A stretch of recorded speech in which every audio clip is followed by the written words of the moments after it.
Hello everybody, this is Megan aka the Cow Lawyer, and welcome back to another video. And for all of you joining us, happy Lunar New Year if you're watching it when this gets released. Now, the biggest thing that I have been trying to do for the past several years is to get one of these drawings done on or before the actual holiday. I keep missing it, but I was determined that this year was gonna be the year that I get one out. Why? Because I couldn't miss the year of the snake. I'm really excited that it's gonna be the year of the snake, not because I am one, but I just like snakes. I like to draw them. I think they're fun, and it was a must. If I was gonna do it on any year, it might as well be this year, right? And so decided to do something simple, but also kind of play into the things that I wanted to do, that being drawing like half human, half snake. But I wanted there to be a python that wraps around her, and then that way it can be the actual animal while also kind of pairing it up with a character that I thought would be really fun. Now, does that mean I have to draw a lot of scales again? Yes. Honestly, not the end of the world. Just is time consuming to do. However, like I said, I was gonna get this done. Could not miss it. And as far as the drawing goes, I didn't want it to just be, oh, here she is with a snake, and then that's it. So I decided to kind of mark the year and then hopefully make this a tradition of something that I can do in the future. I wanted to put the little year on there. I ended up turning the 0 into a moon cake because they're very cute, and I really wanted to do it. I did think about trying to make it look like a snake, but I'm gonna be honest, there'll be a lot of snakes. So I just kept it very simple. I did a very simple design on it. Now, going into the process as far as the inking goes, I transferred the sketch, had that good to go. I just didn't want to put the scales in because I knew I was gonna use markers, and I know you should find liners that you're not gonna have this issue with of potential bleeding, and I thought this pen was okay, and it for the most part is, but there are times where I smear it, or if I put too much alcohol markers or just marker layering, it picks up the pigment and just smears it. I actually had it where in the piece itself, I think by the hand, I was able luckily to disguise it a bit, but there's a little bit of smearing that happens because the ink hadn't fully dried, and that's annoying. I'm sure I'm not the only one who can relate to that. However, out of abundance of caution, I figured that's a detail that I can add in later. It doesn't have to be something that gets added now. So just to get the overall body drawn in, get that sketched out, I could easily deal with that more than I could anything else. So I did that. Okay, so now if you were to be inking normally, typically what they tell you to do is to ink from your non-dominant hand to your dominant, mainly so you don't run your hand through the ink. I have a hard time remembering that, and then I pay for those mistakes later. There's a part in the leaf where I wasn't able to disguise it. The hand was a part of me sticking my hand into wet ink and then accidentally smearing it across. I just have a tendency that I like to jump around, and I end up doing all the lines that I think would be fun, if that makes sense. More difficult lines or ones that require a little bit more precision, I tend to ignore until the end. Usually I'll hop around on hands, the face, especially because I feel like there's certain things that if you get wrong, the picture is just over. You have to start over. And as fun as that is, I didn't want to have to do that, so I tend to jump around a lot, and to my dismays, it works against me. But for the most part, you can easily disguise any mistakes, and like Bob Ross always says, they're just happy little accidents. Just kind of have to work with what life gives you. But that's more or less a tip for anybody out there. Maybe if you're gonna do it, I would highly recommend putting a paper down. Do as I say, not as I do. I need to get into the habit of doing that, especially if I'm gonna jump around like that, because it saves you a headache in the future. When it comes to the coloring and when it comes to planning out the colors, if I can avoid it, don't like having to redo line work. I'm wasting materials, paper. I just tend to change my mind a lot when it comes to color placements and color layouts, but I knew that I wanted to stick with a very simple color palette because I wanted the main reds and golds to shine through, but I wasn't entirely sure on how I wanted the placement to go. So typically, I do it digitally just because it's easier. However you can do it traditionally, I will create little thumbnails. I will either take a photo of the picture of my line art, and then if I'm doing it digitally, I just do a multiply layer, and then that way I can at least get a rough idea of the colors that I'm going for.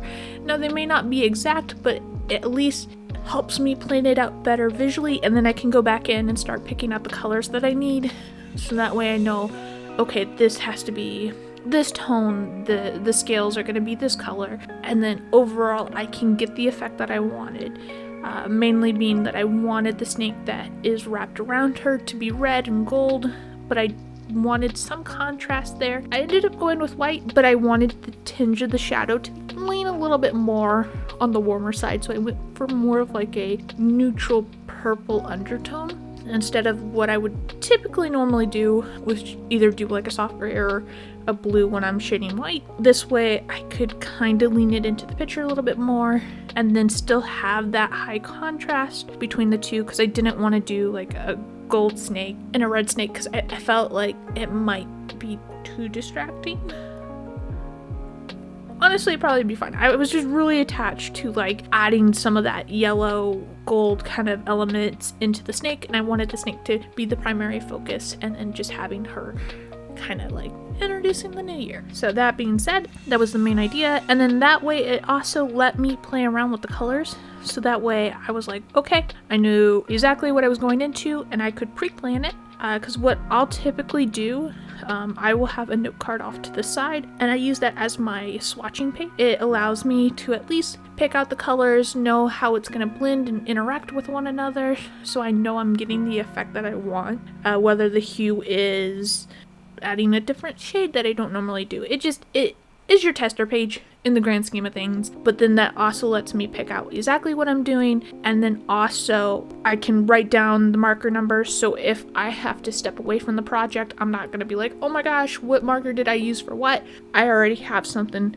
ready to go, and that tends to be a huge help for me as far as planning out stuff. Now, do I plan it out all the time? No, and that is usually when it does backfire on me. So if anybody else has that kind of issue, highly recommend. Has saved me. So I am a tad bit indecisive when it comes to picking out colors. I just know that, at least for this piece, I wanted the contrast, but I wanted the color palette to be very minimum to really emphasize the reds. So, mini side tangent, for the hair, I ended up using the same colors that I end up using for the body, mainly to keep everything uniformly consistent, because I wanted to work with a semi-limited color palette. I didn't want to change her hair color to anything else, and then I also felt like keeping it white would also allow for her outfit to kind of pop off and have some contrast, but also complement the snake that's going to end up being wrapped around her. And I didn't want the focus to get detracted from any other parts. So kept it fairly neutral, still had that purple tinge under there. That way it matched overall, felt cohesive. Now for the mooncake, when I did the initial pickouts for the colors, what I had noticed was that as I was coloring it, what I thought was more that biscuit kind of color ended up being a little too dull. And a lot of the references I saw, there was a little bit more of like a yellow tinge to it, and this ended up just being like sad beige brown, and I couldn't have that. So I ended up still going with it, and just mainly that what that tester came in handy for is, since I had already laid down those colors, I already knew that that was kind of it. I could go back through and pick out which yellows that I thought I could do a wash over to help tinge it back to what I was trying to go for with the initial idea. And I knew it was going to work, and I wasn't going to have to redo this because I was already too far in. I would have just dealt with the mistake, called it a day, and lived with it. But saved me there. Now, for the snake, I didn't think you guys wanted to see the sheer amount of times I will go back and forth with the same marker to really get a soft blend on it. But basically, after every time I lay down another layer of color, I go back in with the previous color just to kind of fade it out a little bit more, make sure that it's very blended, because I wanted almost like an airbrush look to kind of give it some highlight spots to where the orange to yellow was going to be. And so I ended up planning out a gradation so that way I knew where everything was going to go, where I wanted to plant the colors. It also allowed me to at least kind of figure out, okay, I knew these colors were going to blend in really nicely with one another. They were going to be good, and all I had to do was just follow my chart.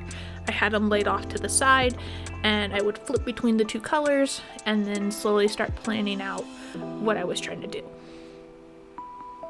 It's just tedious. However, I do think it gives a really nice effect. The more colors you use, the more you can kind of get it a little bit more blended. I think for this one I ended up using like 6 colors overall, but that way I knew it was gonna be a little bit softer. The main body red had a little bit of an orange hue to it, so it wasn't like this purple red, but it kind of fit in with more of the yellows that it was going to be complemented with. Another side tangent, I had in my color thumbnails that I did before actually applying the colors, I did add in soft highlights to where I wanted more of that yellow kind of tinge to be. So that helped, especially with this when you're working with almost like really different colors, because yeah, I could have mixed them together and I would have still got orange, but I wanted to make sure that I was placing them in the right spot and not thinking after the fact. It streamlined the process, because I would have forgotten by far. So this kind of worked out. Side tangent over. And for the numbers, I was initially in my color layout was just going to do a solid red, but I decided that since I did more that kind of soft shading on the snake, I wanted at least the numbers to get a little bit of that, just not necessarily all the way up to yellow, because I knew I was going to go back in and add a little bit of extra detail to it. So I just kept it with the base red that I went with and just toned it down as it went down into the bottom of the numbers, and I tried to keep that fairly consistent across all numbers.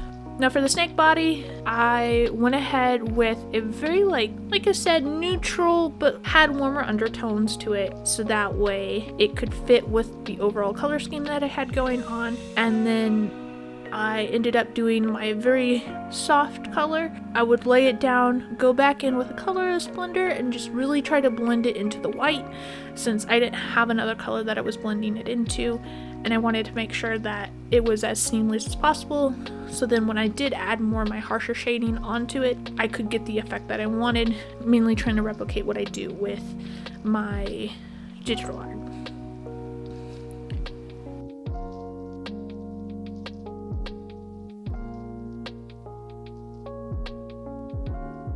Now, as the scales go, it actually didn't take me as long as I thought I was. I ended up changing out the pen because I needed something that was going to dry faster, and since I knew I wasn't going back over it with anything else, I just needed to make sure my hand wasn't going to smudge it. So just painstakingly, basically just went back over the scales, made sure that each and every one was facing the right direction this time. I've corrected my mistake, and then following the path as it goes. Now, when I plan out the scales, I want it to follow the curves of the body, so sometimes as I am approaching where it's folding back in on itself, I will plan out the scales ahead of time, because I can always connect the scales to there, but it at least helps give me a visual idea when I need to start turning the scales, so that way they can kind of follow a little bit more smoothly, and I don't catch myself off guard with how quickly I'm coming up to a particular curve. And then that way I can kind of move it over slightly. I tried to keep the scales fairly consistent with one another, but once I had all that on, I got the effect that I was looking for. And the best part too is no smudging, unless I smudged it in this part. The amount of times that I've had a marker on pen that I thought was dry smudge and then having to hide that, crazy. So when it came to the snake, I knew that I especially wanted the New Year snake to be red to help kind of symbolize the fire, good fortune, and joy. But another main color that you typically see is gold, that's symbolizing wealth and prosperity. And I didn't want to separate the two from one another because I feel like they're so intertwined with what you see, and I wanted to keep that New Year's animal to have the combination of both. So I ended up going back in with some gold accents, almost in like the pattern of the leaves to tie in some of the other elements added to it, but also give it a fun little pattern going up and down that when you move the paper a little bit, you got that nice little sheen to it. And then that way it kept the focus on the snake, but it truly symbolized what you would have for the new year. Now, just so I didn't have plain lettering for the numbers, I did go back in, but I didn't do it to the whole number because I didn't want it to get too distracting, so I ended up having it just on the bottom half with a little bit of accents, or the top numbers, so that way you could still get that effect and it didn't feel like it was out of place, but it still kept the main effect on the snake because I wanted that to be the focal point. Alright, and now as we come to the end here, I do want to wish you guys a happy new year. Hopefully everything's going good for you guys. Wish you guys the best. Have a lovely day and or night depending on what time you see this. And hopefully I'll catch you guys in the next video. And that's it, yeah.